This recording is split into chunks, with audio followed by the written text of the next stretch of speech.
नमस्कार दोस्तों, welcome to Cloud Nix Tech. Cloud Nix Tech में आपका स्वागत है। आज के सेशन में हम देखने वाले AWS के कौन से स्टोरेज रहते हैं। हमने ऑलरेडी डिस्कस किया है कि EBS क्या है, मतलब इलास्टिक ब्लॉक स्टोरेज। आज के सेशन में हम देखने वाले हैं EFS क्या है, S3 क्या है। आज का एजेंडा हमारा डिस्कस कर लेते हैं। What is EBS, types of EBS, what is EFS, what is S3 and its types। तो इस सेशन में हम लोग टाइप्स देखने वाले EBS के, EFS देखने वाले, S3 और उसके टाइप्स, और हैंड्स ऑन भी करने वाले हैं। हम लोग हैंड्स ऑन एक रियल टाइम यूज़ केस लेंगे, जो ऑर्गेनाइजेशन में जीरा टिकट कैसे असाइन होता है, या फिर जीरा टिकट कैसा दिखता है, या फिर जीरा टिकट में क्या कंटेंट रहता है, ये हम डिस्कस करेंगे। तो चलिए पहले डेफिनेशन देख लेते हैं EBS के बारे में। What is EBS? EBS is like hard disk for your EC2 instance, मतलब working server in AWS. It stores your operating system files, applications, databases. It is a block level storage which is attached to EC2. It is a persistent storage. तो EBS मतलब क्या होता है कि hard disk, जैसे अपने computer या laptop में जैसे हार्ड डिस्क होती है, वैसे ही AWS में हार्ड डिस्क को EBS बोलते हैं, जो EC2 से अटैच होती है। अटैच होती है मतलब जब हम EC2 मशीन क्रिएट करते हैं, उस टाइम पे उसको स्टोरेज चाहिए होता है, तो वो EBS के फॉर्म में हम उसे अटैच करते हैं। उसमें कौन से फाइल्स रहते हैं? उसमें ऑपरेटिंग सिस्टम रहता है, एप्लीकेशंस रहते हैं, और डेटाबेस का डेटा रहता है। It is a block level storage which is attach to EC2। वो हमने देख लिया कि वो ब्लॉक लेवल स्टोरेज है और वो EC2 से अटैच रहता है।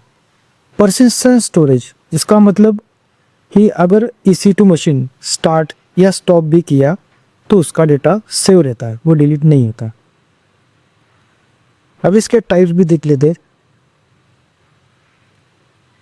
EBS के टाइप्स है GP2, GP3, IO1, IO2, ST1, SC1 और मैग्नेटिक स्टैंडर्ड।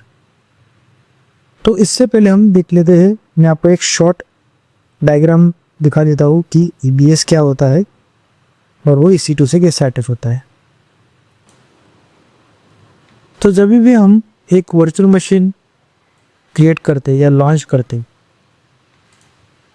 तो वो एक स्पेसिफिक रीजन में हमें लॉन्च करना होता है।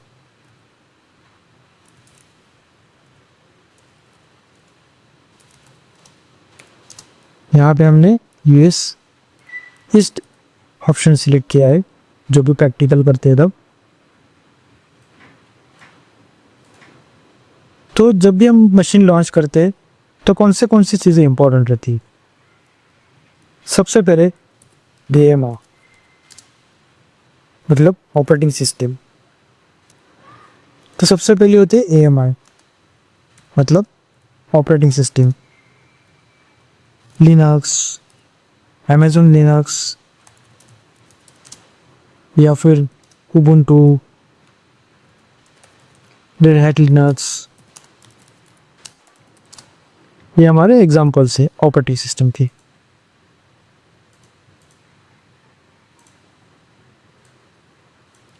उसके बाद क्या इम्पोर्टेंट होता है?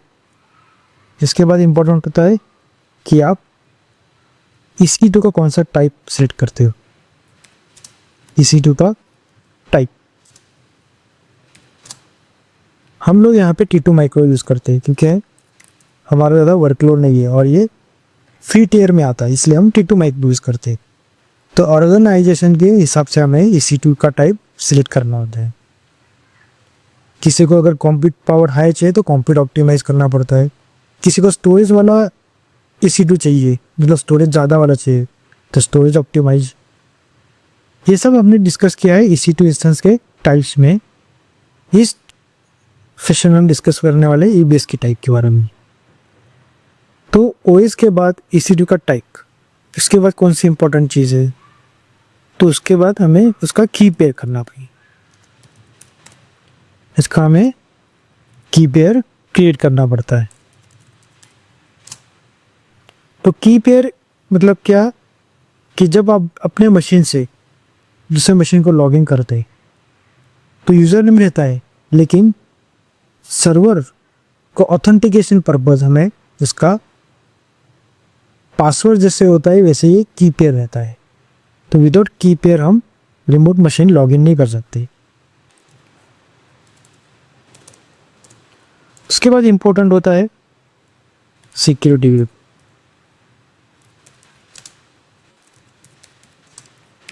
सिक्योरिटी ग्रुप मतलब कि EC2 मशीन पे कौन सी ट्रैफिक आनी चाहिए और कौन सी ट्रैफिक नहीं आनी चाहिए, मतलब इनबाउंड रूल्स और आउटबाउंड रूल्स। यहाँ से सिक्योरिटी ग्रुप कंट्रोल करता है। सिक्योरिटी ग्रुप हम डिटेल में डिस्कस करने वाले हैं VPC के टाइम पे। अभी मैंने आपको इसका इंट्रोडक्शन दे दिया है कि जो भी इनबाउंड और आउटबाउंड ट्रैफिक रहता है EC2 के आने वाला और EC2 से बाहर जाने वाला, उसको सिक्योरिटी ग्रुप कंट्रोल करता है। उसके बाद टाइप आता है EBS स्टोरेज। तो स्टोरेज हमें कौन सा लेना चाहिए, ये वर्चुअल मशीन के लिए कौन सा स्टोरेज लेना चाहिए। तो सबसे पहले हमें देखना पड़ता है कि उसका टाइप क्या है, कि टेस्टिंग के लिए है कि प्रोडक्शन के लिए है, या फिर उसको हाई इनपुट आउटपुट ऑपरेशन वाला चाहिए, मतलब हाई OPS, या थ्रूपुट वाला चाहिए। ये सब चीज़ें कंसीडर करके हमें EC2 लॉन्च करना होता है। तो जब भी आप EBS स्टोरेज चूज़ करोगे तो ये चीज़ें ध्यान में रखना। अभी मैं आपको डैशबोर्ड पे लेके जाता हूँ और कौन से EBS स्टोरेज है वो बता देता।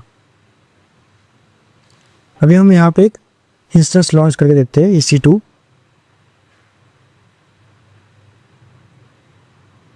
Launch instance.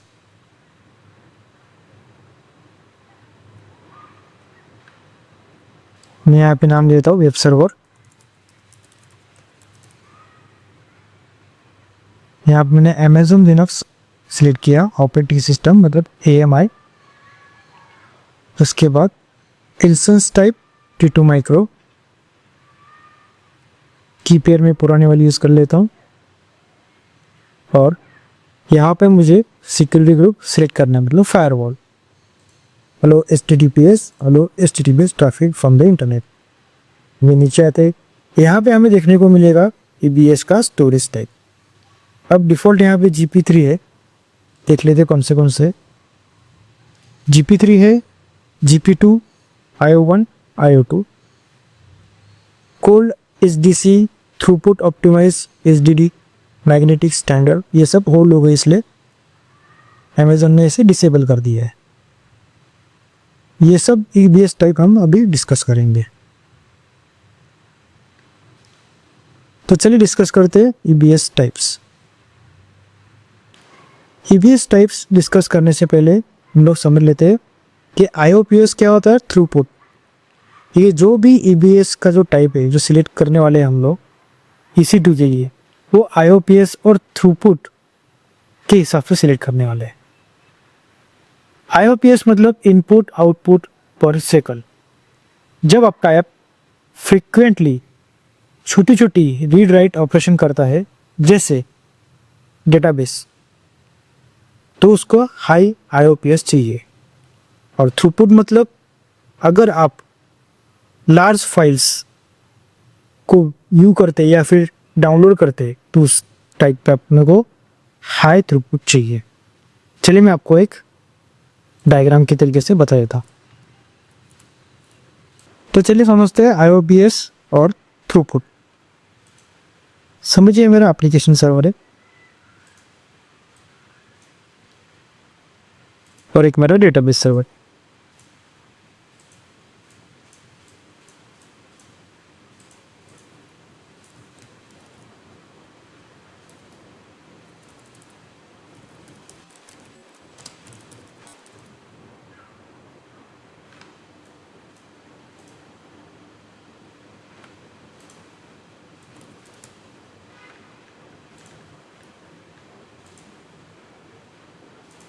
और ये यूज़र का डैशबोर्ड।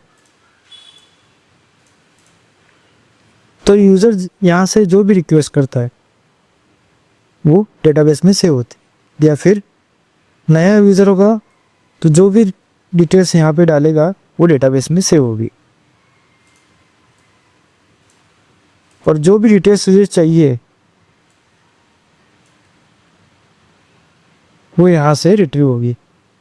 मतलब read and write operation like SQL queries, जिसे हम एसक्यूएल क्वेरीज फाइल करते हैं इंसर्ट इनटू, और वो डेटाबेस में सेव होती। और अगर हमें कौन सा डेटा चाहिए होगा तो हम सिलेक्ट स्टार करते, या फिर जो भी डेटा चाहिए उसका डेटाबेस का नाम या टेबल का नाम, तो हमें वो डेटा दिख जाता है। वैसे ही read write operation, input output per second.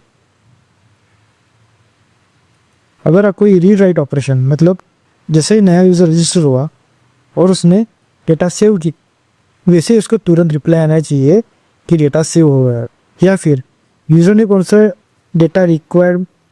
सा डेटा फेच किया तो उसे तुरंत मिलना चाहिए। अगर ये read and write operation, read and right, ये ऑपरेशन अगर आपको फास्ट होने चाहिए, रीड एंड राइट मतलब डेटा तुरंत सेव होना चाहिए, अगर मुझे कुछ डेटा चाहिए तो तुरंत मुझे मिलना चाहिए, तो आपका इसके लिए IOPS अच्छा होना चाहिए। IOPS input output per second. तो आपको इनपुट आउटपुट पर सेकंड वाला EBS टाइप सिलेक्ट करना होगा। ये था IOPS का कि जब भी आपको रीड एंड राइट आपका जो डेटा है वो फास्ट अवेलेबल होना चाहिए, उस केस में आपको बहुत ही अच्छा IOPS वाला EBS टाइप सेट करना है। अगर आपको एक सर्वर से दूसरे सर्वर को डेटा ट्रांसफ़र करना, बड़ी बड़ी फाइल्स है, एक सर्वर से दूसरे सर्वर को डेटा ट्रांसफ़र करना है, तो उस केस में आपका थ्रूपुट अच्छा चाहिए।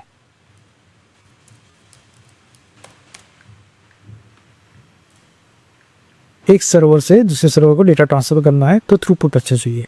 तो ये थे एग्जांपल IOPS और थ्रूपुट के बारे में, कि अगर आपको रीड एंड राइट फास्ट चाहिए तो हाई IOPS वाला EBS टाइप लो, अगर आपको डेटा ट्रांसफ़र वाला फास्टेस्ट चाहिए तो थ्रूपुट वाला, और बैलेंस चाहिए तो आपको GP3 जो बैलेंस्ड है। मैं आपको बता देता हूँ, अगर आपको बैलेंस सर्वर चाहिए जिसका थ्रूपुट भी अच्छा है और IOPS भी अच्छा है तो GP3 यूज़ करो बैलेंस्ड। और अगर आपको IOPS ज़्यादा वाला चाहिए तो इसके लिए है IO1 एंड IO2, लेकिन कॉस्टिंग इसकी हाई। GP3 की costing minimum as compare to IO1 and IO2।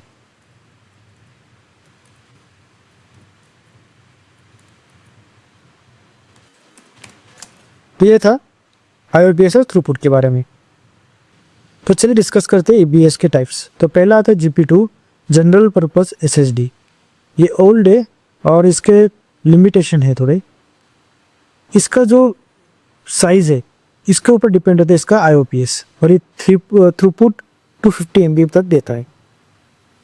अगर आपकी छोटे एप्लीकेशन है टेस्टिंग के लिए तो उस केस में आप GP2 यूज़ कर सकते हो, लेकिन अभी AWS भी इसे रिकमेंड नहीं करता। वो बोलता है कि अगर आपको यूज़ करना है तो GP3 यूज़ करो, क्योंकि वो GP2 से बहुत बेहतर है और कॉस्ट में भी इकोनॉमिकल है।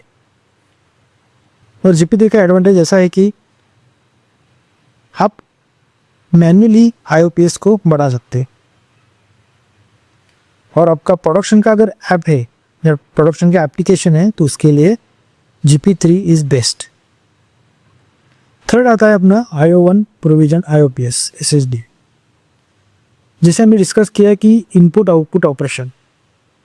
तो आपके एप्लीकेशन में अगर इनपुट आउटपुट ऑपरेशन फास्ट चाहिए, मतलब heavy read and write operation हो रहे हैं, तो उस केस में आप IO1 और IO2 यूज़ कर सकते हैं। IO1 थोड़ा महंगा है GP3 से, और IO1 से और महंगा है।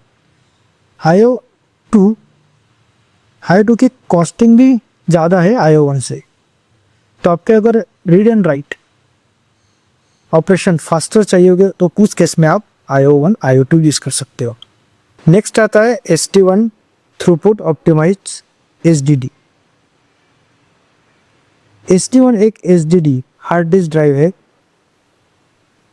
ST1 एक HDD बेस्ड वॉल्यूम है जो ऑप्टिमाइज है हाई थ्रूपुट वर्कलोड के लिए।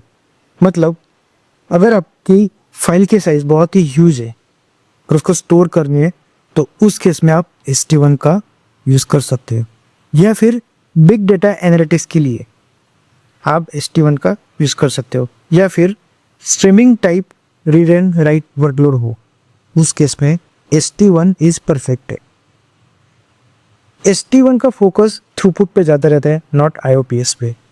अगर आपको IOPS वाला चाहिए तो I/O1 या I/O2 लो, बट इसका थ्रूपुट हाई है, 500 MB तक में थ्रूपुट मिल सकता है। अगला हमारा EBS का टाइप है SC1 cold HSD।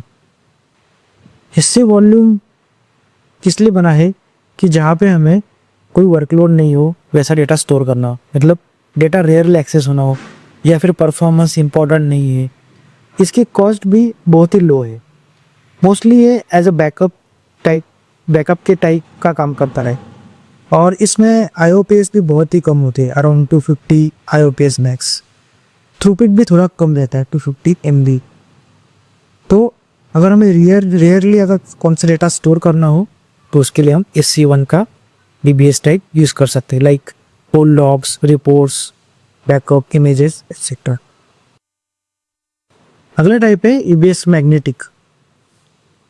EBS magnetic यानी स्टैंडर्ड वॉल्यूम एक HDD बेस्ड पुराना स्टोरेज ऑप्शन है जो AWS में आज भी मिलता है, but mostly legacy use cases के लिए। इसका फोकस होता है low cost low performance storage.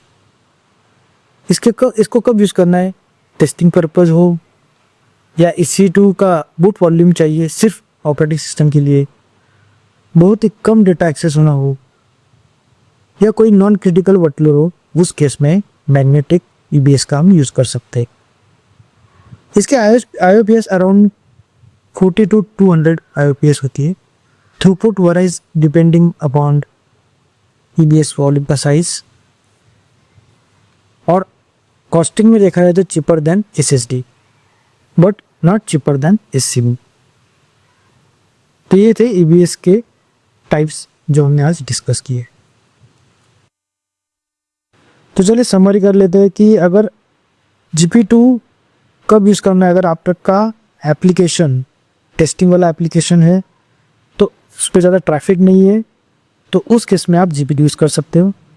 GP3 आपका प्रोडक्शन या फिर वेब सर्वर या फिर प्रोडक्शन एप्लीकेशंस के लिए GP3 बेस्ट है, और GP2 से बहुत सस्ता भी है और बहुत अच्छा भी है, इनपुट आउटपुट ऑपरेशन थ्रूपुट। तो GP2 अगर आपको सिलेक्ट करना है तो अगर आपका मशीन अगर टेस्टिंग पर्पज़ के लिए है तो चल जाएगा, बट अगर आपका एप्लीकेशन पे बहुत ट्रैफिक है तो उस केस में GP3 बेस्ट है, और वो GP3 से सस्ता भी है और फास्टर भी है। अगर आपको इनपुट आउटपुट वाला ऑपरेशन, फास्ट वाला ऑपरेशन, रीड एंड राइट वाला फास्ट ऑपरेशन वाला अगर कोई डेटा होगा या फिर स्टोर करने वाला डेटा होगा तो उस केस में आप I/O1 या I/O2 सेट कर सकते हो।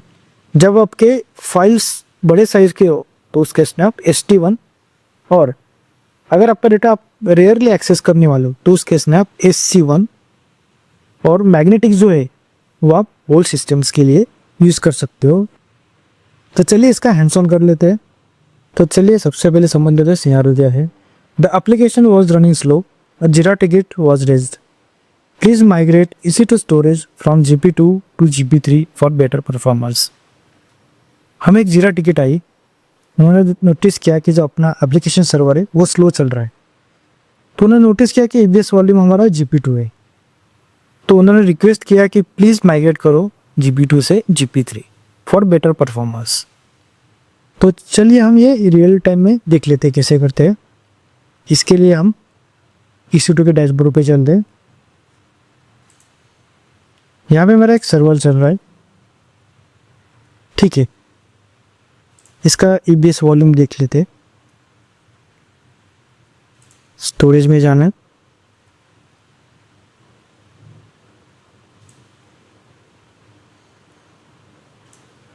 वॉल्यूम आईडी पे क्लिक करना। यहाँ पे आपको दिख जाएगा ये GP2 है, ठीक है।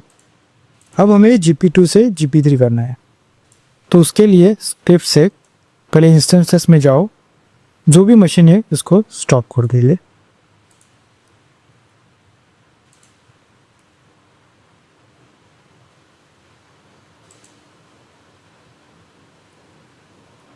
स्टॉप हो रहा है।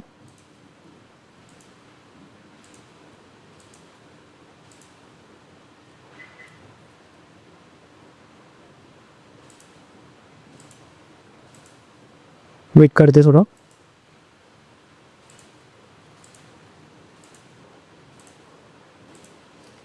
अब ये स्टॉप हो चुका है। फिर हम इंस्टेंसेस में जाएंगे, स्टोरेज में वॉल्यूम पे क्लिक करेंगे और हमें अब वॉल्यूम को सिलेक्ट करना है। एक्शंस में मॉडिफाई वॉल्यूम, यहाँ पे हमारा प्रीवियसली GP2 था, अब हम सिलेक्ट करेंगे GP3। इसके बाद मॉडिफाई पे क्लिक करेंगे, रिफ्रेश करेंगे,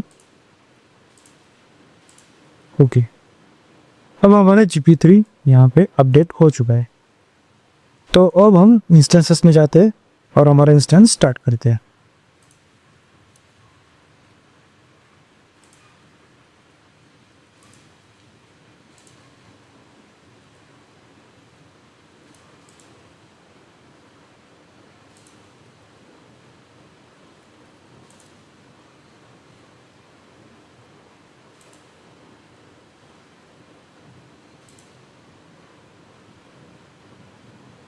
चलिए अब चेक कर लेते हैं कि हमारा स्टोरेज टाइप कौन सा है।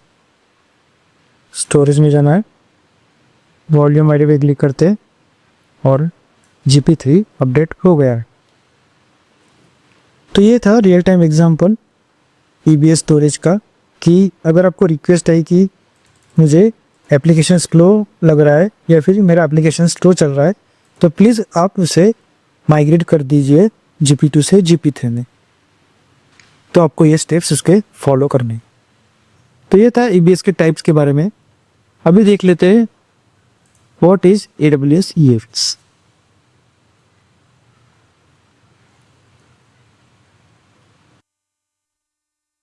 EFS, Elastic File System, is a fully managed file storage service provided by AWS that can be shared across multiple EC2 instances। मतलब एक like folder, common folder, 4 machine है उसका एक कॉमन फोल्डर, तो जो भी डेटा वो फोल्डर में रखा हुआ है वो सबके लिए सेम रहेगा, या फिर कोई भी उसको एक्सेस कर सकता है, क्योंकि वो कॉमन रहेगा सबके लिए। तो वैसे ही EFS फाइल सिस्टम है, इलास्टिक फाइल सिस्टम।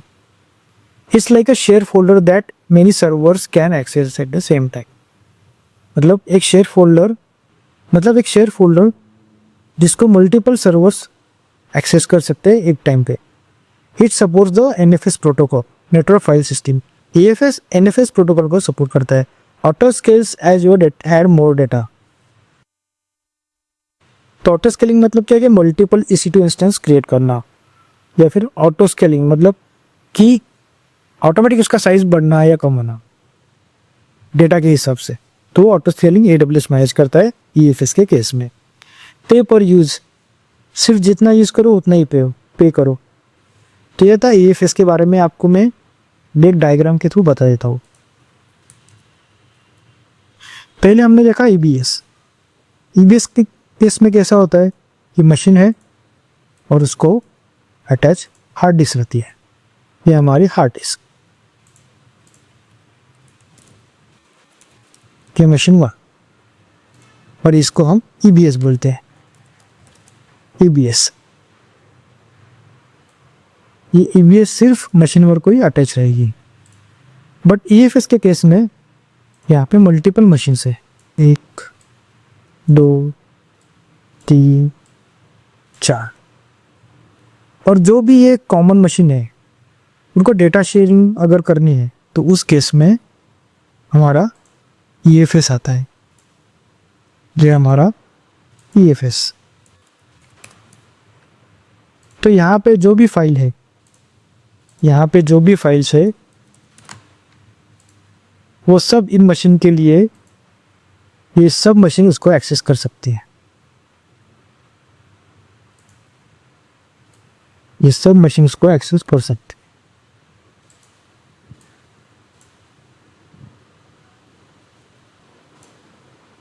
ये हमारा कॉमन फोल्डर जैसा है। इसमें से ऑल फाइल्स जितने भी ये इस लाइक अ सेंट्रल स्टोरेज, यहाँ पे ये मशीन इसको एक्सेस कर सकते हैं। तो चलिए पहले इसकी यूज केस समझ लेते हैं। You have multiple EC2 instances like web servers in autoscaling group and all of them need to access the same files. Example, image uploads, configuration files. Instead of synchronizing files across servers, use EFS. They can all read and write to the same folder. मतलब हमारे multiple EC2 machine है, उनका data same है।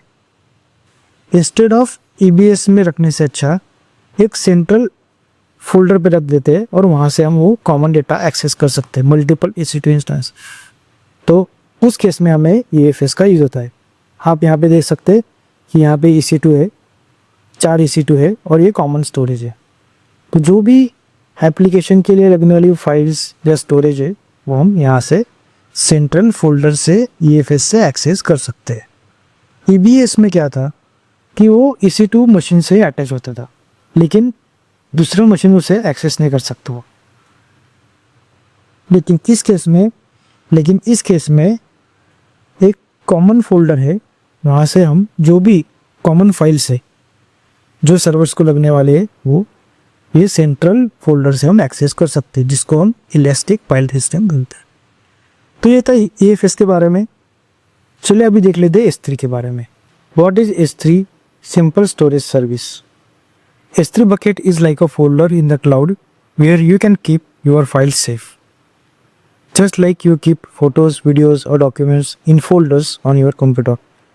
S3 bucket एक important service है AWS की और as a storage इसको यूज़ किया जाता है। जैसे कि हम बैकअप, जैसे हमने देखा कि EBS का स्नैपशॉट हम लेते हैं तो वो बैकअप हम S3 में स्टोर कर सकते हैं, या फिर इमेजेस या फिर वीडियोस, कोड, फाइल्स, लॉग्स, ये सब चीज़ें हम as a backup simple storage service मतलब S3 बकेट में स्टोर कर सकते हैं। तो एक सिंपल स्टोरेज सर्विस है। हमने देखा EBS क्या होता है, वो भी एक स्टोरेज है, लेकिन वो सिर्फ EC2 से अटैच होता है। बाद में हमने देखा EFS जो सेंट्रलाइज स्टोरेज रहता है। जो भी कॉमन डेटा है, कॉमन EC2 का जो डेटा है वेब सर्वर का सपोज, तो वो हम कॉमनली शेयर करते हैं EFS थ्रू, वो कॉमनली एक्सेस होता है। तो चलिए अब देख लेते हैं कि टाइप्स ऑफ S3 स्टोरेज, कौन से टाइप से S3 बकेट के। पहला आता है S3 स्टैंडर्ड। अभी ऑर्गेनाइजेशन में अलग अलग तरीके के फाइल्स रहती है, डेटा रहता है। समझिए हमारे एक ई-कॉमर्स ऐप है, तो ई-कॉमर्स ऐप में कुछ डेटा का हम फ्रीक्वेंटली एक्सेस करते हैं, कुछ डेटा जो होता है वो कभी कभार एक्सेस करते हैं 1 महीने के बाद, या फिर कुछ डेटा ऐसा रहता है या कि हम 1 साल या 2 साल तो देखते भी नहीं। तो अगर आपको कॉस्ट बचा नहीं है तो S3 बकेट के स्टोरेज क्लासेस का आप ऐसे यूज़ कर सकते हैं फॉर कॉस्ट ऑप्टिमाइजेशन। अगर जो डेटा फ्रिक्वेंटली यूज़ नहीं हो रहा तो आप उसे S3 स्टैंडर्ड में मत रखिए। अगर वो मंथली यूज़ हो रहा है या फिर ईयरली यूज़ हो रहा है तो उसके हिसाब से आप उसका क्लास डिसाइड कीजिए। चलिए हम ई-कॉमर्स ऐप का एक एग्जांपल ले लेते हैं। एक टिपिकल ई-कॉमर्स ऐप में बहुत सारी फाइल्स होती है। हर फाइल का एक्सेस पैटर्न अलग अलग होता है। कुछ रोज़ाना एक्सेस होती है, कुछ सिर्फ ऑडिट के टाइम पे होती है। तो पहला हमारा एग्जांपल है S3 standard. S3 standard storage का कब यूज़ होता है? For daily use files. मतलब आप फ्रीक्वेंटली उसका एक्सेस कर रहे हो तो उस केस में एसटी स्टैंडर्ड का यूज होता है। For example product images, thumbnail, daily updated catalogue files, ये सब रेगुलरली वेबसाइट पे अपलोड होते रहते हैं, मतलब लोड होते रहते हैं। तो उस केस में हमें ST standard storage class use करना होता है। ये थोड़ा कॉस्टली है as compare to other storage classes. ST standard ये कॉस्टली है, but for daily use ST standard is best. अब चलिए देखते हैं दूसरा example, ST standard I. Admin panel से हमारा महीने का एक सेल्स रिपोर्ट डाउनलोड करना होता है। जो भी एडमिन पैनल होता है, ई कॉमर्स वेबसाइट जो मैनेज करता है, उसको हर महीने का सेल्स रिपोर्ट देना पड़ता है। तो उस केस में अगर उसका जो भी फाइल है, जो भी डेटा है, अगर मंथली एक्सेस कर रहे हैं तो उस केस में एसटी स्टैंडर्ड बेस्ट है और उसका कॉस्ट भी थोड़ा मीडियम है, क्योंकि मंथली जो रिपोर्ट आता है हम महीने में कभी कभार ही एक्सेस करते हैं, तो उसका पैसा मीडियम में, तो उसकी कॉस्टिंग कम ही रहती है। तो अगर आपका डेटा मंथली एक्सेस करना हो तो आप एसटी स्टैंडर्ड आई में रख सकते हो। पहले हमने देखा स्टैंडर्ड, अगर आपका डेटा डेली यूज वाला है तो आप स्टैंडर्ड में रखो। अगर आप मंथली एक्सेस कर रहे हो कौन सा डेटा अपना, तो उसे एसटी स्टैंडर्ड आई में रखो। थर्ड आता है S3 वन जोन आई। अगर आपके कोई लॉग्स है, मतलब आपका वेब सर्वर है जो डेली लॉग जनरेट करता है, यूजर्स ने कितने क्लिक किए, कितने सर्च प्रोडक्ट्स किए, कार्ट में कौन से एक्टिविटीज़ हुई, तो ये सब जो लॉग रहते हैं हम ये S3 वन जोन में हाई में रख सकते हैं, क्योंकि हम डेली यूज़ में ये नहीं आता। तो अगर आपका डेटा का रेयर एक्सेस है और आपको कॉस्ट और बचानी है, मतलब एसटी स्टैंडर्ड इनफ्रीक्वेंट एक्सेस से बचानी है, तो इस केस में आप S3 one zone high select कर सकते हो। मतलब ये सिंगल जोन रहता है, वन जोन, मल्टीपल जोन नहीं रहता। आप एक वन जोन में अपना डेटा जो आपका क्रिटिकल डेटा नहीं है, वो डेटा आप S3 वन जोन आई में स्टोर कर सकते हो। फोर्थ आता है S3 ग्लेशियर। समझिए कंपनी 7 साल के ऑर्डर रिकॉर्ड स्टोर करके रखती है, इनवॉइसेस, डिस्पैच स्लिप्स एटसेट्रा, ये सब स्टोर करती है वो लीगल ऑडिट काम के लिए। इसका बहुत रेयरली एक्सेस होता है, कभी ज़रूरत भी नहीं पड़ती। तो उस केस में आप S3 ग्लेशियर यूज़ कर सकते हो। अगर आप 6-7 साल तक वो डेटा का एक्सेस नहीं कर रहे हो तो उस केस में आप S3 ग्लेशियर यूज़ करो, और उसका एक्सेस भी बहुत कम रहता है, उसकी कॉस्ट भी बहुत कम रहती है। पांचवा आता है S3 ग्लेशियर डीप आर्काइव। अगर आपका डेटा आप 10 साल तक देखने वाले नहीं हो तो उस केस में आप S3 ग्लेशियर डीप आर्काइव में अपना डेटा स्टोर कर सकते हो। For example customer agreement files, GST file या लीगल कॉम्प्लायंस डॉक्यूमेंट्स जो 2-10 साल तक एक्सेस नहीं करने पड़ते, तो उस केस में आप इस स्टोरेज का यूज़ कर सकते हो।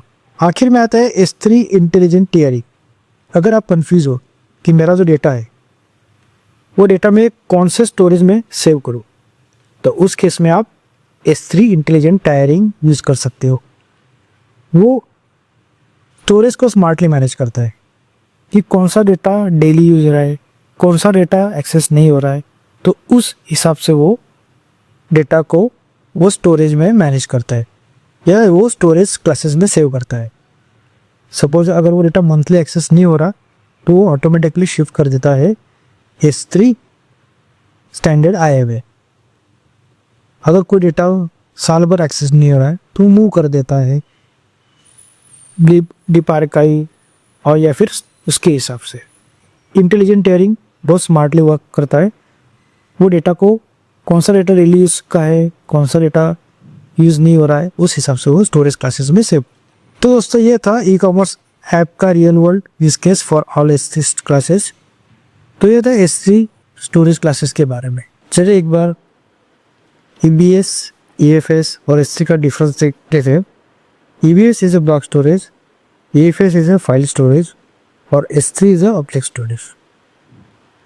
In case of EBS, one EC2 can attach at a time, but in case of EFS, many EC2 can attach at the same time and they can share the common data into the central storage. S3 can be accessed through the internet or app access. Use case: EBS is used to store operating system, database and logs. EFS is used to store common data. And S3 is used to store media, backup, static websites. Access control: only within the same availability zone can access EBS. In case of EFS, can be used across availability zones. In case of S3, can be accessed via HTTP or HTTPS. So this is the key difference between EBS, EFS and S3. तो आज के session में इतना ही. I hope आपके concept सब clear हो गए होंगे. अब नेक्स्ट सेशन में हम डिस्कस करने वाला है लोड बैलेंसर और ऑटो स्केलिंग. तो आज के लिए इतना ही. Thank you very much.